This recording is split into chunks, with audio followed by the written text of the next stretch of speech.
Alright guys, welcome back to another video on my channel. In this video, I want to talk about Torchlight Infinite. This is a game I've been playing for a couple of days now. And this is not the first video I make for this game in my channel. This game was released end of October of 2022, last year. And when I made that first video, my first impression was not good. Alright, I thought the game was pay to win. But a couple days earlier, I decided to give this game another chance. So I went into Steam and I downloaded the game.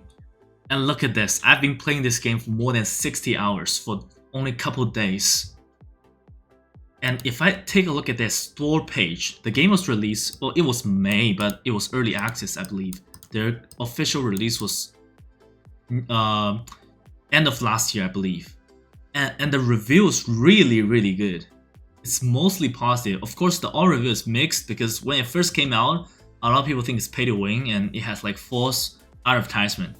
Alright, so let me just play some clip of this game while I explain to you guys what this game is about. So, on June last year, Diablo Immortal came out. Alright, and Torchlight Infinite was a direct competitor to Diablo Immortal. Because Diablo Immortal came out and a lot of people thought it was a pay-to-win garbage, right? And Torchlight Infinite started to advertise on their Twitter and social media saying that their game is not pay-to-win. They call this a true loot-based ARPG. And then what happens is, when this game came out, and there is summoning system in this game. So in this game, there is pets. It's gonna give you a minor power increase when you use those legendary pets. And in order to get legendary pets, you have to do the summoning. Okay? So a lot of people are giving this game a very negative review. They think they're doing the false advertisement because it's still some sort of pay to win, even though this is like it's not gonna give you the craziest power if you get those OP pets, but it's still pay to win. And you can buy cosmetics, and there is a battle pass. Alright, so a couple days earlier, the reason I decided to try this game again is because I saw another content creator made a video basically saying after almost a year, developers has fixed this game. The other content creator was saying that developers actually made this game a very good non-pay-to-win top tier ARPG. And you guys all know Diablo 4 released this June, right? I spent at least 200 hours into Diablo 4. I have 3 characters on Diablo 4 that's level 98. And I just don't want to waste my time getting them to level 100. Then I decided to give this game a try, another chance. I played this before, right? That first impression, I wouldn't say it's not good. It was really mixed. Because most of the skills in this game doesn't have a cooldown. So sometimes you just don't know which button you should press because a lot of skills doesn't have a cooldown. Alright? And from my past couple days experience, this game is absolutely awesome. Alright? Because I didn't spend a lot of time last year playing this game, so I can't really tell like what the developers what developers has fixed, right? I don't know. But from the past couple days, this is actually one of the best ARPG experience I've ever had. And this is a mobile game, by the way. You can play it on PC. And I think it's completely unfair to compare this game to Diablo Immortal, right? Because this game is seasonal. They just had a season opening earlier this month, early September, right? But Diablo Immortal, there's no season in Diablo Immortal, right? And it's ultra pay to win in Diablo Immortal. Like the one thing that absolutely destroyed my hope for Diablo Immortal is they have a system called Magic Find. When I used to play Diablo Immortal, right? They had Magic Find, and that's not good. Basically, what Magic Find does is if you spend a lot of money, you're gonna get increased chance of getting legendary. Alright, that just completely destroyed my hope. Like, this is like, if you've been in any gacha game, it's like if you spend $1,000, the chance of you getting legendary champion is doubled compared to if you don't spend any money, which doesn't make any sense, right? Like, I'm okay with pay-to-win players are stronger than free-to-play players, but I'm not okay with pay-to-win players getting more stuff compared to free-to-player players. If they spend same time playing the game, they killing the same mob, right? They get more stuff. It doesn't make sense for me. But in this game, like, it has none of that crap. And based on my experience, this is not pay to win at all, because the legendary pets, the strength that those legendary pets give you, it's super minor that it doesn't even matter anymore. Like, really, it's just not necessary to even have a pet, right? And another major monetization of this game is cosmetics. And I think for a free-to-play game, like, the developers want to monetize from cosmetics, I think it's totally fine. And they do have a battle pass, and I think battle pass is fine. I'm not against it. At least this is a free game. So I'm thinking, what if I compare this game to Diablo 4? Is this game actually better than Diablo 4? The answer is, it probably is. Like, it might sound crazy to say this. It's a mobile game. Of course, Diablo 4 is a PC game from Blizzard Entertainment. They have like 300 people working on that game. So, of course, Diablo 4 has superior graphics. The graphics looks awesome in Diablo 4. But the biggest problem of Diablo 4 is, when you reach the end game, you either one-shot the mob or you get one-shot. There's no middle ground. And that is not good. That is really not good. Alright? Think about this. How many of you guys have played Diablo 4? Right? Diablo 4 is just feels like an incomplete design. But in this game, every stat matters. There are so many possibilities you can get with this game. Alright? And another thing, I think Diablo 4 doesn't give me a very good experience is when they start a new season, right? Everybody start at level 1. And I think everything before level 50 in Diablo 4 feels shitty. Because your character is weak, right? You don't have enough resources. You don't have enough skills to do things. So you can feel the progression. And I think Diablo 4 developers, they might design that game intentionally that way. So you first feel like trash when you're beginning the game, and then you feel good eventually. And then when you reach the end game, you often got killed by something that is off screen. You either one-shot the mob or you get one-shot. For example, when I was playing a Bone Spear Necromancer, I one-shot the mob or I get one-shot. But in this game, it's completely different. When you're at level 1, you feel good already because everything doesn't have a cooldown. Alright? Not everything. Most of skills in this game doesn't have a cooldown. And when you reach to the end game, like here, I'm level 90. You basically feel like a god. Alright? And I will say, like, these two games are designed completely differently, even though they are both ARPG. In Diablo 4, you have to pick your class before you start the game, right? But in this game, you actually have to pick your hero first. You don't have to pick your class. You first pick your hero. Every hero is going to have a unique skill they can cast. Where is it? So This is trait introduction. I picked this female character. There are 7 heroes in the game currently. They all have their unique hero skill or hero traits. Alright? And then when you're in the game, there are skills. So every single skill that this game has is available for you to pick. Some of them has weapon restrictions, but everything here, if you want to play it, you can play it. This is like when you are playing a barbarian and you can use necromancer skill. It just opens up infinite combinations, possibility of combinations. So I don't even know which class I'm playing because there's no clear identification of each class. But I think you can see it here. Overviews, there are 1, 2, 3, 4, 5, 6. So there are 6 classes.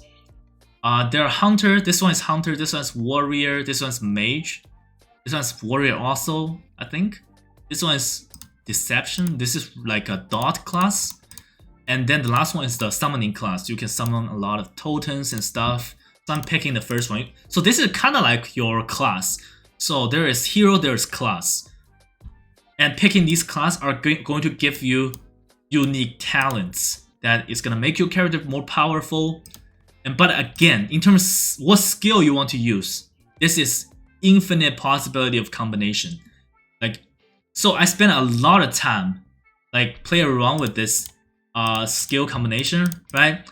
Think about when I was playing Diablo 4.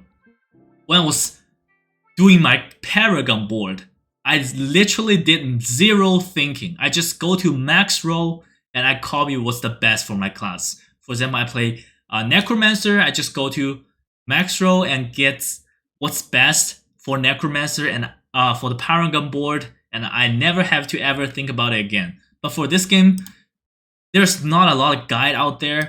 I have to test every skill very carefully. I'm playing a melee class. I literally tested every single melee ability here to see which one is the strongest. Alright, so after you pick all the active skills, you can pick 5 active skill here, and then you can unlock up to 5 passive skill to support the active skill here.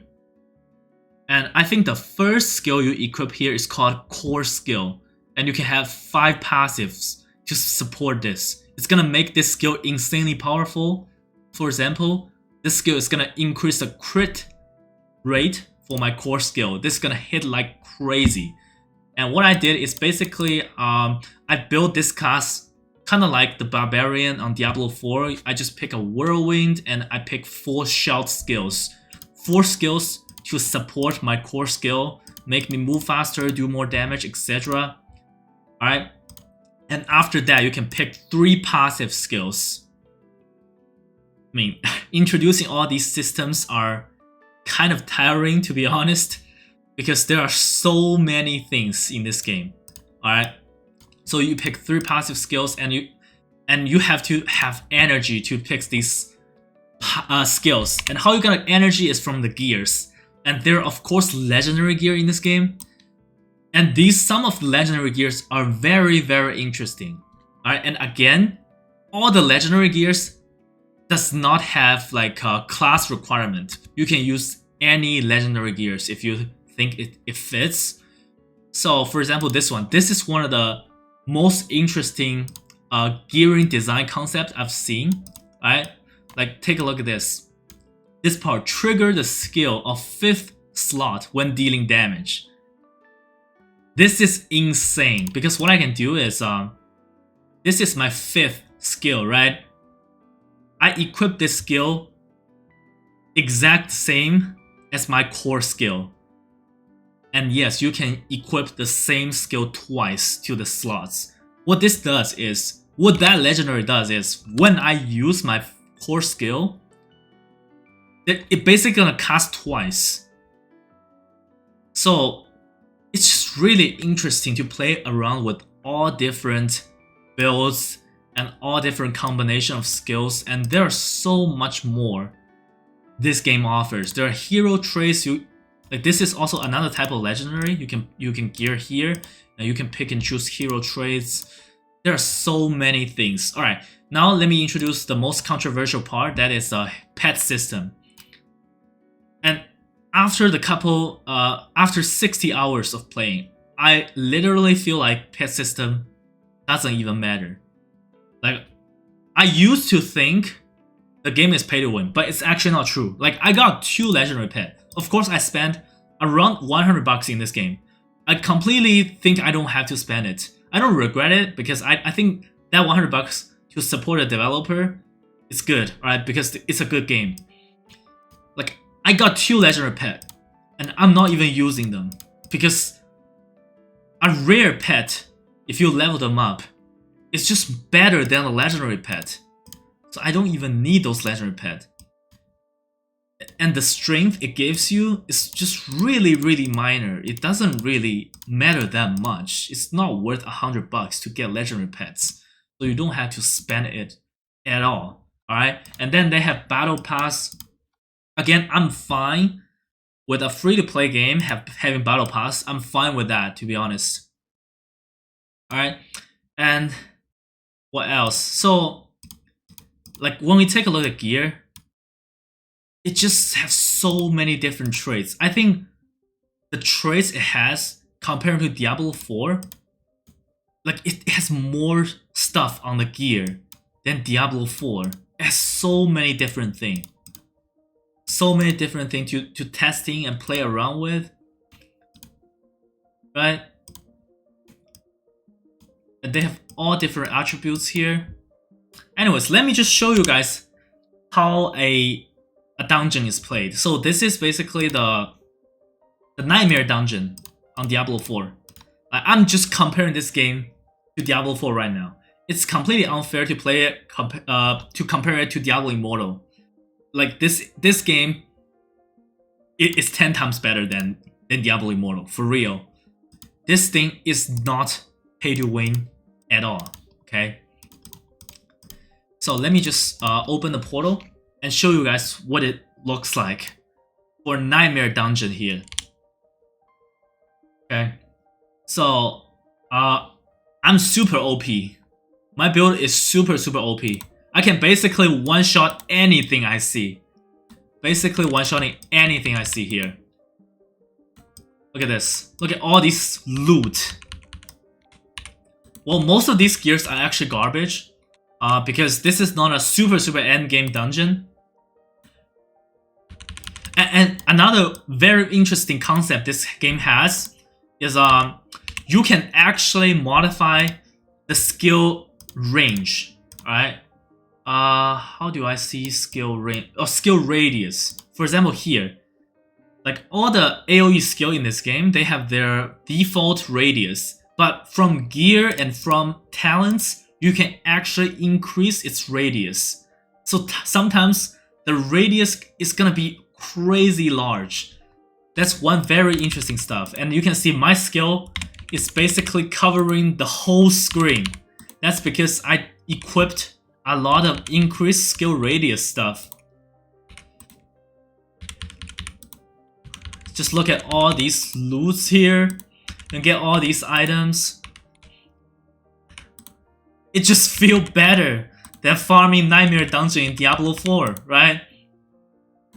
Okay, I leveled up, level 91. And I think every season in this game lasts for 4 months. So you don't have to play this game like every day. That's a very good thing about ARPG. Like, whenever you want to come back, you're not really gonna fall behind, right? Like, if I have to pick a con of this game, that is this game does not have a team option. You cannot play with your friends. That's a very big downside for me when I first start a game. I kind of want to play with other people, right? But there is world chat.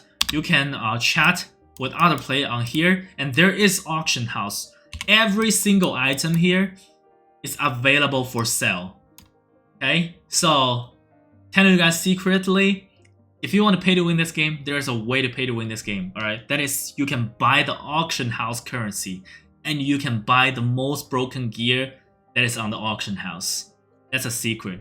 Okay, so otherwise, buying things from here, spending money to buy things from here, it's completely unnecessary. That's something I would say. If you want to pay to win this game, just go buy stuff from auction house. Like, you can also sell stuff from auction house. That's a feature that Diablo 4 is missing. I don't know why Diablo 4 doesn't have auction house. It makes no sense at all. You literally, if you want to buy gear in Diablo 4, you have to go to a third-party website. It makes no sense for me. So yeah, I do believe this game is fun, and I'm gonna continue playing it. And I highly recommend you guys to give this game a try. And this video is not sponsored. It's just my honest feeling about this game. It's like a hidden gem, like in nowadays mobile gaming market, because it's not trying to milk money out of you, for real. Alright, like all the pop-ups I've seen, most of them are cosmetics, which I honestly don't really care about cosmetics. So anyways, that's it for this video. Let me know what you guys think. Have you guys tried this game before? It's not a new game. I covered this game before, right? So I'll see you guys in a video soon.